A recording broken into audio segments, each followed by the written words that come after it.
Olá, turma. Vamos dar início a mais uma aula. Hoje nós vamos falar sobre transtornos alimentares. Continuo com vocês na matéria de saúde mental, né? Professora Marcela Amorim. Os transtornos alimentares são transtornos mentais graves, crônicos, que acometem principalmente os adolescentes e adultos jovens, mais do sexo feminino, levando a danos psicológicos, sociais e clínicos, podendo, nos casos extremos, acarretar até a morte. Cada vez mais frequente na cultura do excesso e da insegurança. É, Deixa eu só já colocar aqui que teve uma desconfiguraçãozinha aqui.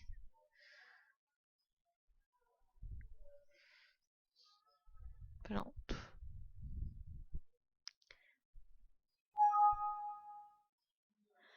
As características comportamentais gerais são de preocupação excessiva com o peso e a aparência do corpo, acarretando comportamentos alimentares prejudiciais à saúde, dificuldades do relacionamento social e muito sofrimento para a pessoa.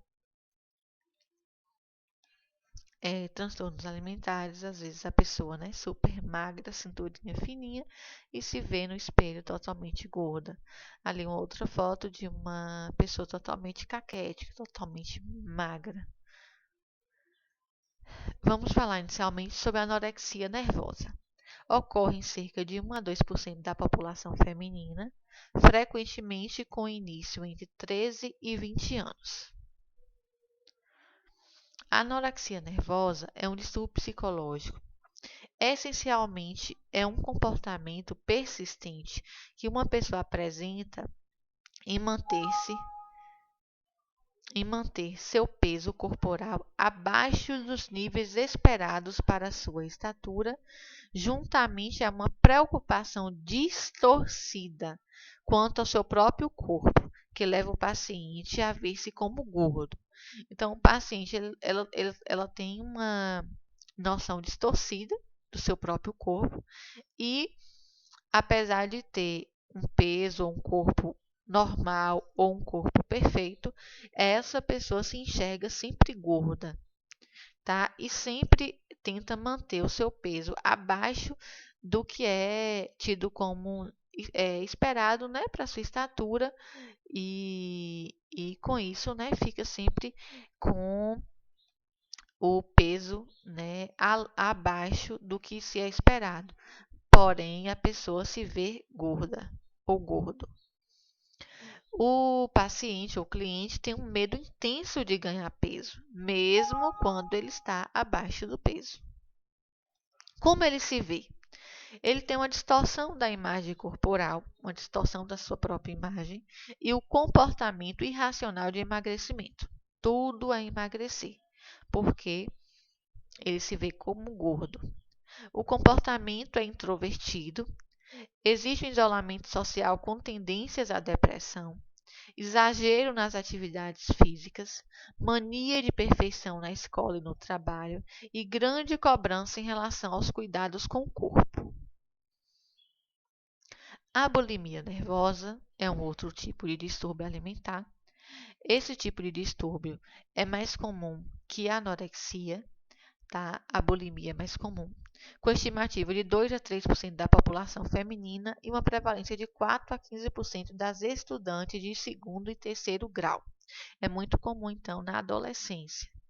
Tipicamente, a idade de início situa-se entre 15 a 18 anos. Uma a cada 5 pessoas com bulimia é do sexo masculino, ou seja, a prevalência é maior no sexo feminino. A bulimia é um transtorno então alimentar, onde as principais características são os episódios de compulsão alimentar. A pessoa come muito e depois tem episódios, né, comportamentos compensatórios para evitar o ganho de peso. Muitas vezes a pessoa come muito, depois vai ao banheiro para vomitar e perder, né, compensar tudo aquilo que comeu. Ou seja, eu comi, mas eu preciso tirar isso de mim, preciso perder.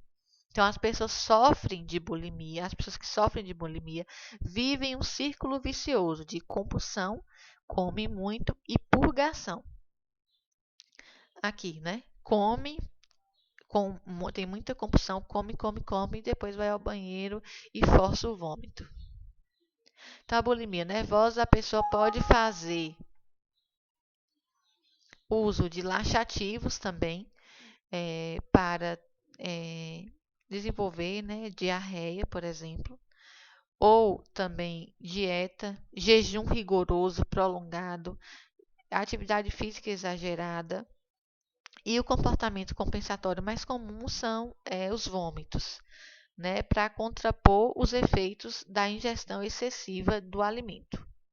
Complicações clínicas, inchaço e dor nas glândulas salivares por conta da indução do vômito, úlcera estomacal, desequilíbrio na excreção, desidratação por conta porque perde, né, muito líquido ali, principalmente no vômito ou na diarreia quando é provocada, arritmia cardíaca, casos severos até ataque cardíaco, aumento da probabilidade de suicídio e diminuição do libido. Como o bulêmico se vê? O paciente com vergonha de seu problema e da causa, tem sempre sentimento de inferioridade, autoestima baixa. O paciente reconhece o abuso de seu comportamento, mas ele não consegue controlar. Geralmente estão dentro do seu peso ou um pouco acima. Mas existe aquela questão: compulsão, come, come, come, precisa depois eliminar, né? Ou através do vômito, ou de uma diarreia provocada, de uma dieta pesada, de exercícios prolongados. Tentativas de dieta estão sempre sendo realizadas. Isolamento e distanciamento social. Normalmente, essa pessoa não conta para ninguém o que está fazendo. Não consegue se saciar com o meio, com o que o meio oferece, e depois rejeita aquilo que conseguiu colocar para dentro. Esse tipo de funcionamento simboliza algo que o emocional está tendo que comunicar. Então, a anorexia. As pessoas são magérrimas, muito magras, perfeccionistas, têm medo de mudanças e não costumam comer. Elas se veem gordas, né? Elas fazem de tudo para não comer mesmo. Elas são muitas vezes magras, têm um corpo com um padrão bom, mas se olha no espelho e se vê gorda. Já a bulimia, elas não são pessoas magérrimas, são menos organizadas, têm impulsividade, atração para o novo e crise de comer ferozmente. Come muito, mas tem aquela contraposição para poder eliminar aquilo que comeu. A causa de ambas, né? Tem predisposição genética, tem questões sociais, tem pressão da família e do grupo social que convive e tem também alterações neuroquímicas cerebrais, níveis de concentração de serotonina e noradrenalina. O outro tipo é a ingestão excessiva, que é a hiperfagia. A ingestão excessiva consiste no consumo rápido de grandes quantidades de alimentos em um período curto, embora não haja concordância sobre quantas calorias constitui exatamente uma ingestão excessiva. Ingestão excessiva, né, no caso a hiperfagia, essa pessoa ela come de forma rápida, grande quantidade em um período curto de tempo.